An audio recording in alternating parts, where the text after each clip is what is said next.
हैं, इससे बाहर क्वेश्चन आने का कोई चांस ही नहीं बनता है, क्योंकि साथियों हम लोग मैथ के थ्रू पढ़ेंगे, बहुत सारी इंपॉर्टेंट चीजें देखेंगे और थ्रू द एग्जाम देखेंगे साथियों, एग्जाम में क्या इंपॉर्टेंट है वो सारी चीजें देखेंगे। और वो साथियों बिल्कुल मोती में बदलने का दम रखता है और अपने भाइयों बहनों को फर्स्ट से आज पर लेके जाने का सक्षम रखता है साथियों, क्योंकि बीता हुआ कल तो साथियों आपके दिमाग में था, आने वाला कल आपके हाथ में है। और मैं कहना चाहता हूँ सूर्य जैसा साथियों चमकना है तो सूर्य जैसा जलना भी पड़ेगा। और कौन कहता है आसमान में सुराख नहीं हो सकता, एक पत्थर तो तबीयत से उछालो मेरे यारों, एक पत्थर तो तबीयत से उछालो मेरे यारों। चलिए गुड मॉर्निंग, सुबह सुबह इतने लोग आके पढ़ते हैं, ये साथियों बिल्कुल ध्यान देने वाली बात है साथियों। तो कल हम लोगों ने क्या क्या बात की थी उस चीज को हम लोग देखेंगे, फिर उसके बाद साथियों आज की क्लास हम लोग करेंगे साथियों, बहुत इंपॉर्टेंट है साथियों। कल हम लोगों ने देखा था साथियों मंदिरों के प्रकार को हम लोगों ने देखा था, मोस्ट इंपॉर्टेंट है साथियों मंदिर के प्रकार को हम लोगों ने देखा था। और हम लोगों ने बात की थी भारत में 3 तरीके के मंदिर देखने को मिलते हैं साथियों, 3 तरीके से मंदिर बनाई जाती हैं। उन मंदिरों का नाम है साथियों कौन सा, नागर शैली, बेसर शैली और द्राविड़ शैली हमें देखने को मिलती है। नागर शैली की बात करते हैं उत्तर भारत में हिमालय से लेकर साथियों बिल्कुल ध्यान दीजिएगा विंध्य रेंज तक देखने को मिलती है, जबकि बेसर शैली साथियों वृंदावन से साथियों हमें कृष्णा नदी तक देखने को मिलती है। और अगर हम बात करते हैं द्राविड़ शैली की साथियों तो कृष्णा नदी से साथियों हमें कन्याकुमारी तक देखने को मिलती है। दक्षिण भारत में कौन सी नदियां, कौन सी मंदिर देखने को मिलता है, तो दक्षिण भारत में साथियों हमें बिल्कुल भारत में कौन सी मंदिर देखने को मिलता है, तो दक्षिण भारत में हमें साथियों कौन से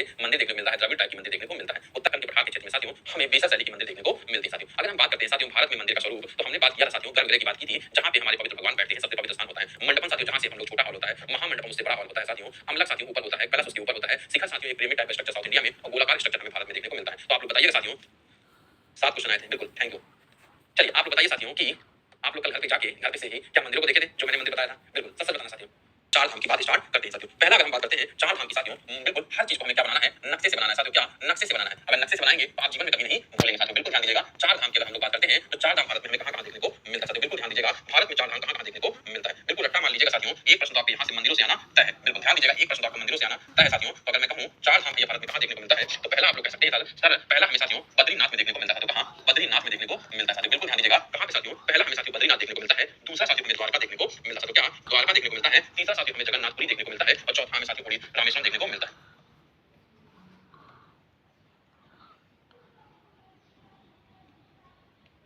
ठीक है साथियों, अगर हम बात करते हैं बद्रीनाथ की, तो बद्रीनाथ साथियों कहां पर है, उत्तराखंड में है। और बद्रीनाथ को हम लोग हिंदी में कैसे लिखते हैं, तो बद्रीनाथ को हम लोग ऐसे लिखते हैं साथियों। सेकंड अगर हम बात करते हैं द्वारका की, तो द्वारका हमें साथियों कहां देखने को मिलता है, द्वारका मिलता है। और अगर हम बात करते हैं रामेश्वरम की, तो रामेश्वरम हमें तमिलनाडु में देखने को मिलता है साथियों। मोस्ट इंपोर्टेंट है आप लोगों के लिए साथियों, कहां रामेश्वरम कहां है, तमिलनाडु में। तो अगर पूछा जाएगा भारत के चार धाम कौन-कौन से हैं, तो आप लोग बता सकते हैं कि नहीं बता सकते हैं साथियों, बिल्कुल बद्रीनाथ, द्वारका, जगन्नाथपुरी और रामेश्वरम साथियों भारत के चार धाम देखने को मिलता है। तो चार धाम सारे के सारे हमें कहां देखने को मिलते हैं, बिल्कुल ध्यान दीजिएगा, ये सब हमें उत्तराखंड में देखने को मिलते हैं। अगर हम पंच केदार की बात करते हैं साथियों, जो भगवान शिव का है, इसे हम लोग केदारनाथ कहते हैं, मद महेश्वर कहते हैं साथियों, तुंगनाथ कहते हैं, रंगनाथ कहते हैं और रुद्रनाथ कहते हैं साथियों। तुंगनाथ साथियों बिल्कुल ध्यान दीजिएगा, तुंगनाथ, रुद्रनाथ और कल्पनाथ कहते हैं और केदारनाथ कहते हैं साथियों। चार नाथ है और मद महेश्वर हमें देखने को मिलता है, बिल्कुल मद महेश्वर हमें देखने को मिलता है। ये सारी चीजें आपको याद रखनी है, मोस्ट इंपोर्टेंट है आप लोगों के लिए। तो चार धाम उत्तराखंड, यमुनोत्री, गंगोत्री, केदारनाथ और बद्रीनाथ। केदारनाथ साथियों ध्यान देना, मद महेश्वर, तुंगनाथ, अल्पनाथ और रुद्रनाथ हमें कहां उत्तराखंड में देखने को मिलता है। क्या सारी चीजें क्लियर हो गई कि नहीं क्लियर हो गई, ये आप लोग बताइए। चलिए अगर हम बात करते हैं नेक्स्ट टॉपिक हमारा क्या है, ज्योतिर्लिंग है साथियों। बिल्कुल सबसे पहले हमें समझना है ज्योतिर्लिंग का मतलब क्या होता है साथियों, बिल्कुल आपको समझना है। प्रकट हुए थे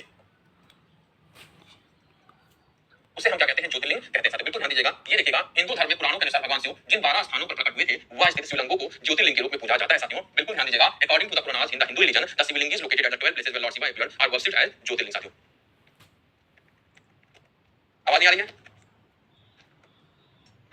चलिए अगर हम बात करते हैं तो जिन 12 स्थानों में भगवान शिव ने जन्म लिया था उसे साथियों हम क्या कहते हैं, उसे हम लोग ज्योतिर्लिंग कहते हैं। चार नाम समझ में आ गया, 12 ज्योतिर्लिंग को साथियों हम लोग पढ़ते हैं साथियों। मोस्ट इंपोर्टेंट है आपकी परीक्षाओं के लिए और आप लोग को भैया इसे पढ़ना ही पड़ेगा। और 12 ज्योतिर्लिंग कहां कहां पे है, ये सारी चीजें आप लोग बताइए साथियों, बिल्कुल ध्यान देना है साथियों। 12 स्थान जो हुए थे वो आप लोग को देखना है साथियों। अगर हम बात करते हैं,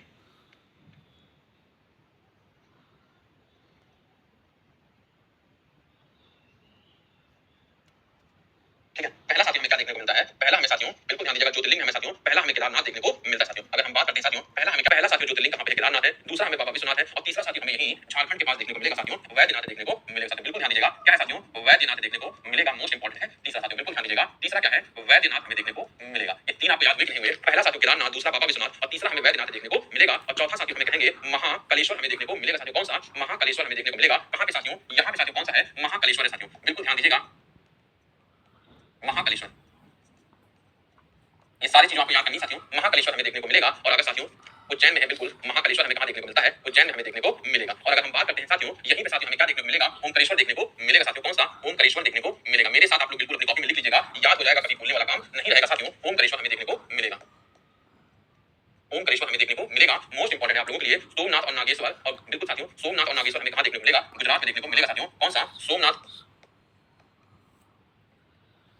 सोमनाथ और नागेश्वर साथियों हमें कहाँ देखने को मिलेगा? नागेश्वर, सोमनाथ और नागेश्वर साथियों हमें मोस्ट इंपोर्टेंट साथियों कहाँ पे देखने को मिलेगा? ये आप लोग अपनी कॉपी में लिखिएगा। सोमनाथ और नागेश्वर की बात करते हैं तो हमें गुजरात में देखने को मिलता है। अगर महाराष्ट्र में बात करते हैं घुसमेश्वर, त्र्यंबकेश्वर और भीमाशंकर हमें देखने को मिलता है साथियों, मोस्ट इंपोर्टेंट है। अगर हम बात करते हैं अपने महाराष्ट्र में साथियों, क्या महाराष्ट्र में बात करते हैं तो हम लोगों को 3 देखने को मिलता है साथियों, बिल्कुल ध्यान दीजिएगा। अगर हम बात करते हैं महाराष्ट्र में,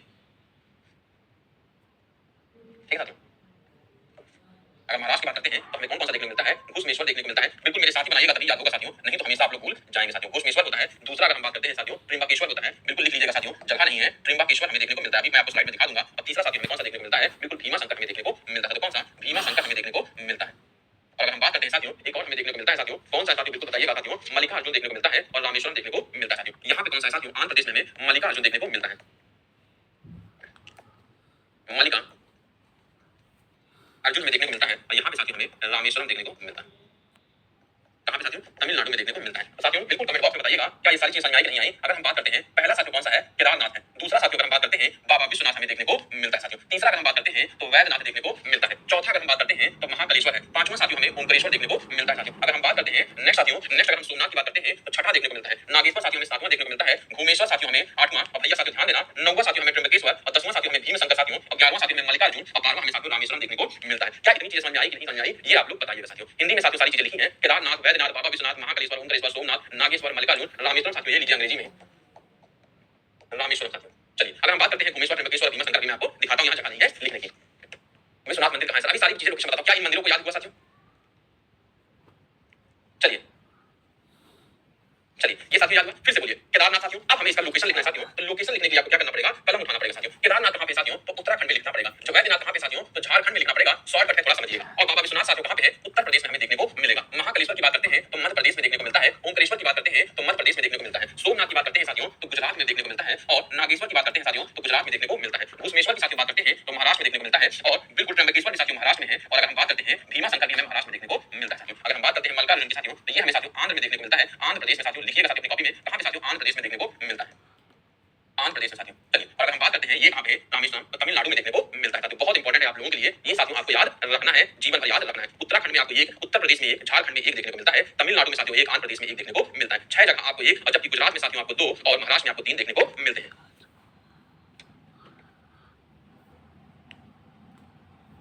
चलिए ठीक है साथियों, अगर हम बात करते हैं बिल्कुल ध्यान दीजिएगा, अगर हम बात करें साथियों सबसे पहले अगर हम बात करते हैं उत्तराखंड की साथियों, उत्तराखंड में हमें एक देखने को मिलता है। दूसरा साथियों अगर हम बात करते हैं उत्तर प्रदेश में हमें एक देखने को मिलता है। याद करने का ट्रिक है साथियों, झारखंड में अगर हम बात करते हैं तो एक देखने को मिलता है साथियों। बिल्कुल तमिलनाडु की अगर हम बात करते हैं तो हमें एक देखने को मिलता है। और अगर हम बात करते हैं साथियों आंध्र प्रदेश की तो आंध्र प्रदेश में भी साथियों हमें एक देखने को मिलता है साथियों। इन 5 जगह पे हमें एक देखने को मिलते हैं। और अगर हम बात करते हैं मेरे प्यारे साथियों तो कहां पे हमें, बिल्कुल ध्यान दीजिएगा, कहां पे अगर हम बात करें तो गुजरात में साथियों, मोस्ट इंपॉर्टेंट आप लोगों के लिए क्या साथियों? गुजरात की अगर हम बात करते हैं तो गुजरात में हमें 2 देखने को मिलते हैं साथियों। और अगर हम बात करते हैं हमें बिल्कुल ध्यान दीजिएगा कितने देखने को मिलते हैं? 3 ज्योतिर्लिंग देखने को मिलते हैं। 1 2 3 4 5 तो 7 3 10 साथियों। और एक आप लोगों को बताना है कहां का छूट गया है साथियों। बिल्कुल ध्यान दीजिएगा, एमपी गुजरात, यूपी महाराष्ट्र, झारखंड, आंध्र प्रदेश, झारखंड, उत्तराखंड साथियों कहां का छूटा है? बिल्कुल यूपी झारखंड तमिलनाडु आंध्र प्रदेश गुजरात और महाराष्ट्र साथियों। बिल्कुल तो साथियों 2 2 4 2 6 2 8 1 9। और बिल्कुल साथियों ध्यान दीजिएगा मध्य प्रदेश का छोटा है। और मध्य प्रदेश में कितने हमें देखने को मिलते हैं? 2 देखने को मिलते हैं। 2 2 4 3 7 2 9 2 11 1 12 हो गए साथियों। बिल्कुल इंपॉर्टेंट है आप लोगों के साथियों। बिल्कुल ये सारी चीजें याद है कि नहीं है? बिल्कुल ध्यान दीजिएगा, ऐसे याद करेंगे तो जीवन भर याद हो जाएगा। और टोटल अगर हम बात करते हैं तो टोटल कितने हैं? कुल हमें 12 ज्योतिर्लिंग देखने को मिलते हैं। और ये ज्योतिर्लिंग क्या होता है साथियों? जहां पे भगवान शिव ने प्रकट हुए थे उन्हें हम ज्योतिर्लिंग कहते हैं। बिल्कुल ध्यान दीजिएगा, याद हुआ कि नहीं हुआ? अब हम लोग को कैसे याद करना है साथियों? उत्तराखंड का साथियों अगर हम बात करते हैं तो उत्तराखंड में साथियों हमें बद्रीनाथ देखने को मिलता है। यूपी में साथियों बाबा विश्वनाथ देखने को मिलते हैं। झारखंड में साथियों आप लोग बताइए, झारखंड में वैद्यनाथ देखने को मिलते हैं। तमिलनाडु में साथियों रामेश्वरम और मल्लिकार्जुन साथियों हमें आंध्र प्रदेश में देखने को मिलते हैं। और भैया गुजरात में हमें सोमनाथ और नागेश्वर देखने को मिलते हैं। घुसमेश्वर, त्र्यंबकेश्वर और भीमाशंकर साथियों महाराष्ट्र में देखने को मिलते हैं। अगर मध्य प्रदेश की अगर हम लोग बात करते हैं तो यहाँ पे हमें 2 देखने को मिलता है साथियों। ओंकारेश्वर देखने को मिलता है और महाकालेश्वर देखने को मिलता है। बिल्कुल साथियों, बिल्कुल याद हो गया साथियों। याद करने का ट्रिक बहुत इंपॉर्टेंट है आप लोगों के लिए साथियों, ये चीजें आपको भूलना नहीं है साथियों। बिल्कुल ध्यान दीजिएगा, 12 ज्योतिर्लिंग कहां पे है और 4 धाम कहां पे है। मुझे लगता है मेरे सभी साथियों को याद हो गया होगा, समझ में आ रहा होगा। एक एक चीज याद करिए ना साथियों, हर चीज थोड़ी याद होती है। पहले हमने ज्योतिर्लिंग के नाम याद कराए, फिर उनके मैंने राज्य नाम याद कराए, किस राज्य में कितने हैं आपको मैंने ये याद कराया। एक एक लाइन से हम लोग चल रहे हैं, क्या मजा आ रहा है कि नहीं मजा आ रहा है? 4 धाम कोई पूछेगा बता देंगे, ज्योतिर्लिंग कैसे पूछेगा? पूछा जाएगा कि ये ज्योतिर्लिंग कहां पे पाया जाता है। बिल्कुल ध्यान दीजिएगा, क्वेश्चन ऐसा आएगा, बिल्कुल आखिरी में क्वेश्चन भी आपको दिखाया जाएगा। बिल्कुल तो कैसी लग रही है क्लास आपको बताइएगा, धुआंधार, मजेदार, शानदार या दमदार साथियों? बिल्कुल एक एक चीज को हम लोग देखते हुए चलेंगे साथियों। ये सारा हम लोग नक्शा के थ्रू पढ़ चुके हैं, तो समझ में आ रहा है कि नहीं आ रहा है? अरे जिला पूछे चाहे जितना पूछे सब पढ़ाएंगे साथियों। अभी परेशान क्यों हो रहा है? अभी केदारनाथ के बारे में सारी चीजें करनी है। बिल्कुल उत्तर प्रदेश में साथियों बाबा विश्वनाथ में साथियों वाराणसी करेंगे। बिल्कुल वैद्यनाथ साथियों संथल जिले में साथियों, इसे चिताभूमि कहते हैं। अभी तो आपकी स्टार्टिंग हुई है साथियों, परेशान क्यों होते हो? अभी तो बहुत कुछ जानना बाकी है साथियों। चलिए ये साथियों यहाँ समझ में आए। चलिए अब जिन बच्चों को कंफ्यूजन थी, ये भारत के अलग अलग राज्यों में स्थित है। मान्यता के अनुसार भोलेनाथ के 12 ज्योतिर्लिंग में भगवान शिव स्वयं ज्योति रूप में विद्यमान है। ये सभी ज्योतिर्लिंग है साथियों, बिल्कुल ध्यान दीजिएगा। सही तरीका। चलिए अगर हम नेक्स्ट बात करते हैं साथियों, देखिएगा ये है 12 ज्योतिर्लिंग साथियों, बिल्कुल ध्यान दीजिएगा। केदारनाथ साथियों, काशी विश्वनाथ, सोमनाथ, नागेश्वर, महाकालेश्वर, ओंकारेश्वर, बैद्यनाथ, भीमशंकर, त्र्यंबकेश्वर, कृष्णेश्वर, मल्लिकार्जुन और रामनाथ स्वामी मंदिर साथियों बिल्कुल हमें देखने को मिलता है। बिल्कुल साथियों ध्यान दीजिएगा, क्या रामनाथ स्वामी देखने को मिलता है साथियों। यहाँ पे साथियों आप लोग एक नोट कर लीजिएगा, रामेश्वरम नहीं होगा साथियों, यहाँ पे साथियों रामनाथ स्वामी हमें देखने को मिलेगा साथियों। क्या रामनाथ स्वामी हमें देखने को मिलेगा, इसको नोट कर लीजिएगा। रामेश्वरम तो साथियों हमारा वो है, क्या साथियों, रामेश्वरम तो हमारा 4 धाम देखने को मिलता है, रामनाथ स्वामी इसका होगा साथियों। मोस्ट इंपॉर्टेंट है आप लोगों के लिए रामनाथ स्वामी साथियों, ध्यान दीजिएगा क्या है, रामनाथ स्वामी हमें देखने को मिलता है। हाँ पिक्चर दिखा रहे हैं साथियों, अभी एक एक पिक्चर आपको दिखाएंगे साथियों, ये देखिए उनको तमिलनाडु में साथियों कौन सा है, रामनाथ स्वामी है, अपनी कॉपी में करेक्ट कर लेना साथियों। यहाँ पे रामेश्वरम की जगह पे रामनाथ स्वामी कर लीजिएगा साथियों। चलिए अभी एक एक पिक्चर दिखाते हैं। चलिए आपकी स्टार्ट हो जाती है यहाँ पे केदारनाथ साथियों, काशी विश्वनाथ, सोमनाथ, नागेश्वर, महाकालेश्वर, ओंकारेश्वर, बैद्यनाथ, भीमशंकर, त्र्यंबकेश्वर, कृष्णेश्वर, मल्लिकार्जुन, रामनाथ स्वामी टेंपल तमिलनाडु में देखने को मिलता है साथियों। चलिए नेक्स्ट हम देखते हैं, ये देखिए केदारनाथ ज्योतिर्लिंग की बात कर रहा है साथियों। पहला देखिए केदारनाथ ज्योतिर्लिंग की बात कर रहा है। सबसे पहले साथियों आप केदारनाथ की हम बात करते हैं, तो ये कौन से पर्वत पे है साथियों, तो ये हमें केदार पर्वत पे देखने को मिलता है साथियों। कहां पे, केदार माउंटेन पे देखने को मिलता है। इसे हम लोग क्या कहते हैं, केदार पर्वत कहते हैं। मोस्ट इंपोर्टेंट है आप लोगों के लिए, केदार पर्वत पे देखने को मिलता है। बिल्कुल केदारनाथ ज्योतिर्लिंग कहां पे है, केदार पर्वत पर है। और केदार पर्वत साथियों बिल्कुल ध्यान दीजिएगा, और ये साथियों आप लोग को ध्यान देना है कि अलकनंदा नदी पर साथियों इधर साथियों हमें क्या देखने को मिलता है, बिल्कुल ध्यान दीजिएगा। अगर हम पूर्व की बात करते हैं तो हमें बद्रीनाथ देखने को मिलता है साथियों। क्या बद्रीनाथ देखने को मिलता है, और इधर साथियों हमें केदारनाथ देखने को मिलता है। ठीक है साथियों, और केदारनाथ और बद्रीनाथ के बीच में साथियों में केदार पर्वत देखने को मिलता है, और केदार पर्वत के साथियों क्या केदारनाथ ज्योतिर्लिंग देखने को मिलता है। अगर हम बात करते हैं साथियों, इसे हम लोग क्या कहते हैं, बद्रीनाथ कहते हैं, इसे हम लोग क्या कहते हैं, केदारनाथ कहते हैं। कभी कभी प्रश्न पूछा जाता है केदारनाथ साथियों किस नदी के तट पर है, तो केदारनाथ साथियों हमारे किस नदी के तट पे है, साथियों ध्यान दीजिएगा, मंदाकिनी नदी के तट पे हमें देखने को मिलता है। बिल्कुल साथियों, बिल्कुल देखिएगा साथियों, बिल्कुल केदारनाथ की अगर हम लोग बात करते हैं साथियों, तो केदारनाथ साथियों हमारी मंदाकिनी नदी के तट पर है साथियों। कहां पे, मंदाकिनी नदी के तट पे है साथियों, बिल्कुल ध्यान दीजिएगा। और अगर हम बात करते हैं साथियों, बिल्कुल साथियों ध्यान देना, अगर हम बात करते हैं बद्रीनाथ, तो ये साथियों कौन सी नदी के तट पे है, अलकनंदा नदी के तट पे हमें देखने को मिलता है साथियों। तो पहला वाला क्लियर हुआ कि नहीं हुआ कि क्या हमने बात किया है। और ये साथियों क्या है, ये साथियों हमें पर्वत देखने को मिलता है। मोस्ट इंपोर्टेंट है केदार पर्वत। एक तरफ है बद्रीनाथ, एक तरफ है केदारनाथ। केदारनाथ जो है मंदाकिनी नदी के तट पे है, और ये साथियों अलकनंदा नदी के तट पर है साथियों। किसके, अलकनंदा नदी के तट पे कौन है साथियों, बिल्कुल ध्यान दीजिएगा, अलकनंदा नदी के तट पर है। बिल्कुल बद्रीनाथ साथियों हमें अलकनंदा नदी के तट पर देखने को मिलता है। हाँ देखिए, कहीं साथियों गुमेश्वर उसका नाम होता है, कहीं गणेश्वर, हाँ गणेश्वर नाम होता है। दोनों नाम उसके हैं, तो परेशान होने की जरूरत नहीं है। अपना नजर में दीजिए, दोनों नाम सही है, गुमेश्वर और गणेश्वर दोनों नाम सही हैं साथियों। बिल्कुल चलिए पहला ज्योतिर्लिंग क्लियर हो गया। अगर हम दूसरी बात करते हैं बाबा विश्वनाथ की साथियों, बिल्कुल हाथ जोड़ लीजिए जितने भी लोग हैं, और बाबा विश्वनाथ की नगरी भोलेनाथ की हम लोग बात कर रहे हैं। ये साथियों कहां पर है, ये हमें वाराणसी में देखने को मिलता है साथियों। कहां पर, वाराणसी में देखने को मिलता है। वाराणसी साथियों कहां पर है, वाराणसी हमें उत्तर प्रदेश में देखने को मिलता है साथियों। कहां पर, यूपी में देखने को मिलता है। किस नदी के तट पर है साथियों, गंगा नदी के तट पर है साथियों। गंगा रिवर के तट पर देखने को मिलता है साथियों। कहां, गंगा नदी के तट पर देखने को मिलता है। ज्योतिर्लिंग साथियों क्लियर हो रहा है कि नहीं हो रहा है, आप लोग बताइएगा। वाराणसी की बात करते हैं तो बाबा विश्वनाथ ज्योतिर्लिंग कहां पे है, वाराणसी में है, यूपी में है, गंगा नदी के तट पर देखने को मिलता है साथियों। काशी विश्वनाथ की जय। चला अगर आगे हम बात करते हैं साथियों वैद्यनाथ मंदिर साथियों, वैद्यनाथ ज्योतिर्लिंग की बात करते हैं, तो ये साथियों संथाल में देखने को मिलता है साथियों। कहां पर, संथाल में देखने को मिलता है। संथाल कहां पे साथियों, झारखंड में देखने को मिलता है साथियों। कहां पर, संथाल देखने को मिलता है, और संथाल कहां पर है, झारखंड में है। बिल्कुल ध्यान दीजिएगा। और यह साथियों इसको हम लोग क्या कहते हैं, इसको हम लोग चिता भूमि भी कहते हैं साथियों। ऑल्सो नोन एज साथियों चिता भूमि भी इसे कहा जाता है। इसे हम लोग क्या कहते हैं, चिता भूमि भी कहते हैं, चिता भूमि भी इसे हम लोग कहा जाता है। नेक्स्ट अगर हम बात करते हैं महाकालेश्वर ज्योतिर्लिंग साथियों, ये साथियों कहां पर है, उज्जैन में हमें देखने को मिलता है साथियों। उज्जैन कहां पे है, मध्य प्रदेश में है, और मध्य प्रदेश में किस नदी के तट पे है साथियों, तो शिप्रा नदी के तट पे हमें देखने को मिलता है साथियों। किसकी नदी के तट पे, शिप्रा नदी के तट पे देखने को मिलता है। उज्जैन साथियों कहां पर है, मोस्ट इंपोर्टेंट है उज्जैन साथियों। उज्जैन ये साथियों कहां पे है, एमपी में है, और कौन सी नदी के तट पे है साथियों, तो बिल्कुल ध्यान दीजिएगा, शिप्रा नदी के तट पे हमें देखने को मिलता है साथियों। कौन सी, शिप्रा नदी के तट पे देखने को मिलता है। चलिए मजा आ रहा है कि नहीं मजा आ रहा है, ये बताइए साथियों, कैसी लग रही क्लास आप लोगों को, बताओ। बाकी बिहारी कैसा है, पूरे के पूरे मंदिर के दर्शन करा रहा हूं नहीं करा रहा हूं, याद हो रहा है, बिल्कुल। देखिए चलिए अगर हम बात करते हैं ओंकारेश्वर की साथियों, तो ओंकारेश्वर साथियों हमें कहां देखने को मिलता है, ओंकारेश्वर साथियों हमें खांडवा डिस्ट्रिक्ट मध्य प्रदेश में देखने को मिलता है साथियों। बिल्कुल साथियों, कहां पे साथियों, खांडवा, खांडवा एमपी में देखने को मिलता है साथियों। कहां पे, खांडवा एमपी में देखने को मिलता है। मोस्ट इंपोर्टेंट है साथियों, कहां पे, खांडवा एमपी में देखने को मिलता है। और साथियों कौन सी नदी के तट पे है साथियों, लिख लेना, नर्मदा नदी के तट पर है साथियों। कहां पे साथियों, नर्मदा नदी के तट पे देखने को मिलता है साथियों। कहां पे, नर्मदा नदी के तट पे देखने को मिलता है। और इसे हम लोग साथियों ममलेश्वर भी कहते हैं। इसको साथियों ओंकारेश्वर को साथियों हम लोग ममलेश्वर भी कहते हैं। कॉपी में नोट कर लेना, ममलेश्वर ज्योतिर्लिंग कहां पे है, तो कभी कंफ्यूज मत होना, एक के दो नाम हो सकते हैं जैसे कृष्णेश्वर के नाम है घृष्णेश्वर साथियों, तो इसके ममलेश्वर के नाम इसको देखने को मिलता है साथियों। तो ओंकारेश्वर को साथियों हम लोग ममलेश्वर के नाम से भी जानते हैं। बिल्कुल साथियों, महाकाल की नगरी उज्जैन साथियों बहुत इंपॉर्टेंट है साथियों आप लोगों के लिए, याद रखिएगा साथियों। ये सारी चीजें एग्जाम में कहीं ना कहीं पूछी जाएंगी, और आप लोग कब भूलेंगे नहीं। ये देखिए साथियों, भगवान शिव कैसे ही बिल्कुल लगा के बैठे हैं, बिल्कुल काट लेंगे अगर आप गलती करेंगे साथियों। बिल्कुल साथियों, अरे भैया खांडवा है सर, तो बिल्कुल लिख लीजिए ना जी।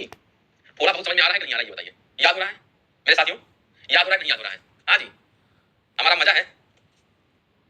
मकसद पता है आप लोगों को क्यों है, मेरा मकसद है आप लोगों को फुल याद करा देना साथियों। स्टैटिक जीके का डर कभी जीवन में आपके रहे ना, मेरा बस यही टारगेट है। इसीलिए मैं बहुत मेहनत करके आप लोगों के लिए कंटेंट लेके आता हूं, फोटो लगा के आता हूं कि आपको सारी चीजें याद हो जाए। देखिए ज्योतिर्लिंग मैंने कितने तरीके से आपको याद कराया। पहले मैंने नक्शे पे ज्योतिर्लिंग बना दिया सारे, फिर उसके राज बता दिया, फिर किस राज में कितने हैं ये बता दिया। अब एक एक ज्योतिर्लिंग की जो खासियत है वो बता रहा हूं साथियों, कि आप कभी भूले ना। और यहां से साथियों क्वेश्चन फंसते हैं, जिन बच्चों ने पढ़ा होगा वो बिल्कुल साथियों उनको पता होगा कि वो चीज क्या पढ़ रहे हैं, बिल्कुल ध्यान दीजिएगा। चलिए नेक्स्ट अगर हम बात करते हैं सोमनाथ ज्योतिर्लिंग की बात करते हैं साथियों, तो ये कहां पे है, सौराष्ट्र में है, और यह पहला ज्योतिर्लिंग कंसीडर किया जाता है साथियों। मोस्ट इंपोर्टेंट है साथियों, कहां पर है ये, सौराष्ट्र में हमें देखने को मिलता है। सौराष्ट्र कहां पे है साथियों, तो गुजरात में हमें देखने को मिलता है साथियों। बिल्कुल ध्यान दीजिएगा, सौराष्ट्र कहां पे है, गुजरात में देखने को मिलता है। इसकी एक खासियत है सोमनाथ की साथियों, इसे first Jyotirlinga considered on the earth साथियों। बिल्कुल considered first Jyotirlinga of earth consider किया जाता है। पृथ्वी का पहला ज्योतिर्लिंग कंसीडर किया जाता है साथियों। नोट कर लीजिएगा, पूछा जाएगा पृथ्वी का पहला ज्योतिर्लिंग कौन सा है, पृथ्वी का पहला